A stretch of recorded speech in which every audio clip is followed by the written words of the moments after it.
তোমরা যারা 2026 সালে এসএসসি দাখিল পরীক্ষার্থী, তোমাদের জন্য আজকের এই ভিডিওটি খুবই স্পেশাল।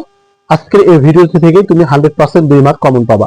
যদি কমন না পাও, আমি কথা দিলাম তোমাদের এমবিটাকে আমি ফেরত দিয়ে দেবো, কিন্তু শেষ পর্যন্ত তোমাদের থাকতে হবে ধৈর্য সহকারে। তোমরা দেখো এখানে দেওয়া আছে n = cos থিটা এবং 4 এই যে 4n² মাইনাস 2 + 2√3 * n প্লাস √3 = 0 হলে থিটার মান কত?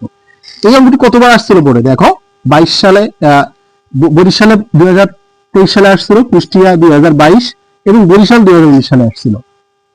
26 সালে কিন্তু এটা খুবই কমন।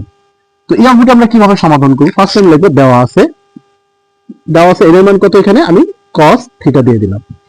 তো এরপর আমরা লিখতে পারি যে অতএব এখানে আছে 4n² মাইনাস 2 + 2√3 * n প্লাস √3 = কত? 0।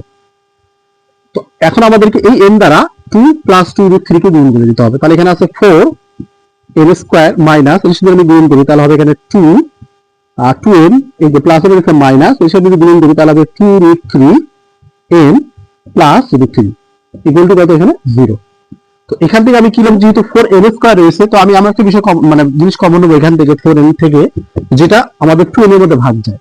তাহলে এখানে আমি 2n এ কমন নিতে পারি। তাহলে এখানে আমি 2n যদি কমন নেই তাহলে এখানে কি থাকবে? 2n থাকবে, কারণ 2n গুণ করলে কি হবে? 4n²। এরপর মাইনাস 2n কি হয়? কাটাকাটি যায়, তাহলে কি থাকে? 1 ব্র্যাকেট মাইনাস, এখান থেকে আমি কি কমন নিতে পারি? এখানে আমি √3 কমন নিতে পারি। তাহলে √3 কমন নিলে তাহলে কি থাকবে? 2n, এর মতো করতে হবে আমাকে। তো এখানে কি থাকবে? 2n। ওকে, তো প্লাস এর মধ্যে মাইনাস, √3 কাটাকাটি যায়, কি থাকে? 1 = কত? 0। তো এখন আমাদের যে কাজ তা হচ্ছে এখানে 2n - 1 এটা একটা, আর কি থাকে? 2n - √3 = কত? 0। তাহলে আমরা বলতে পারি হয় 2n - 1 = 0 বা 2n - √3 = 0। তুমি এখন মানটা বসাতে পারো। তাহলে 2 এর মান কত? cos, তো এখানে তুমি cos বসাও। ওকে, এই -1টা পাশে নিয়ে যাও, ট্রান্সফার করো, তাহলে এখানে কি থাকবে? 1 প্লাস 1। আবার বা তুমি এখানে 2 নাও, এর মান cos বসাও, -√3 কে পাশে নিয়ে যাও, কি হবে? প্লাস √3 হয়ে যাবে, খুব ইজিলি। এরপর তুমি যে কাজ করবা, এখানে এই যে cos থিটা নেওয়ার পর এই 2টা 1 নিতে ভাগ করে দিবা।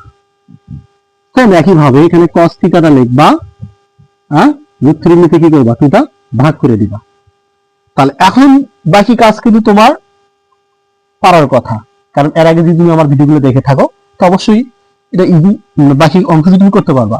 আর যারা পারবে তাদের জন্য আমি করে দিচ্ছি অঙ্কটি সমাধান, একদম ক্লিয়ার করে দিচ্ছি। ওকে, এখন বলো cos কত ডিগ্রি মান হাফ? তাহলে বলো cos কত ডিগ্রি মান হাফ? তাহলে আমরা বলতে পারি cos 60 ডিগ্রি মান হাফ। তো এখানে cos থিটা = আমরা লিখতে পারি cos 60 ডিগ্রি মান হাফ। এই cos ক্যান্সেল, আমি থিটার মান কি পাইলাম? 60 ডিগ্রি। ওকে, এরপর তুমি এখানে বলো তো cos কত ডিগ্রি মান √3/2। তাহলে cos আমি লিখতে পারি এখানে cos 30 ডিগ্রি মান √3/2। তাহলে এই cos আর এই cos ক্যান্সেল, আমি থিটার মান কি পাইলাম? 30 ডিগ্রি। তো এখানে আমি থিটার মান কিন্তু কয়টা পাবো বলো? থিটার মান কিন্তু আমার দুটা, একটা হচ্ছে 60 ডিগ্রি আর একটা কত? 30 ডিগ্রি।